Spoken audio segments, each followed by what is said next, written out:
मुक्तीची कहाणी चिरंतर बुद्धवाणी या अंतर्गत बुद्धवाणी क्रमांक 51, ज्यामध्ये आपण पाहत आहोत भिक्खू वग्ग गाथा क्रमांक 23. आणि ही भिक्खू वग्ग मधली शेवटची गाथा आहे, ज्यात तथागतांनी सांगितलेलं आहे, यो हवे दहरो भिक्खू जते बुद्ध शासने सो इम लोक पभासिती अब्भा मुत्तोव चंदिमा. अर्थात जो भिक्खू तारुण्यात निश्चयाने बुद्धाच्या शिकवणीत सम्मिलित होतो तो आभाळमुक्त चंद्रासारखा या लोकात प्रकाशमान होतो. ह्या गाथेवरती माझं लिखाण.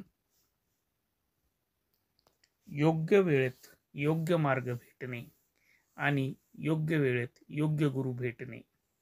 आयुष्य लागते सत्कारणी तेव्हा तारुण्यातच भिक्खू वस्त्र स्वीकारणे. तारुण्याची अवखळ वाट नाकारणे यातच माराचा पहिला पराभव असतो.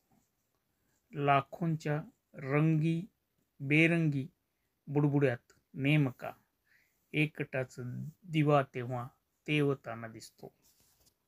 बुद्धाच्या शिकवणीने निश्चय वाढत जातो.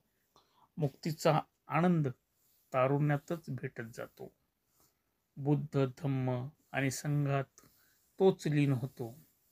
सामान्य जनात नवीन प्रज्ञासूर्य जन्म घेतो. बुद्ध सुद्धा भिक्खू जीवनाची प्रशंसा करतात. निर्वाणाच्या मार्गावर भिक्खूचे स्वागत करतात.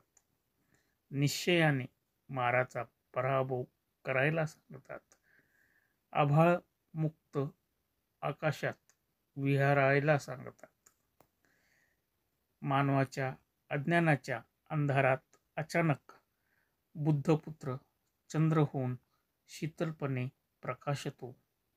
शीलपालन 10 पारमिता धारण करून भिक्खू जगाचा कल्याण मित्र होऊन जातो. बोधी मार्गी भीमाचा आभारी आहे आजन्म. भीमामुळेच बुद्ध कळाले आणि भिक्खू कळाले. भीमामुळेच बुद्ध कळाले आणि भिक्खू कळाले. भीमराव आमचे जीवन सुकर करून गेले आणि बुद्धामुळे जगण्याचे सोने होऊन गेले आणि बुद्धामुळे जगण्याचे सोने होऊन गेले.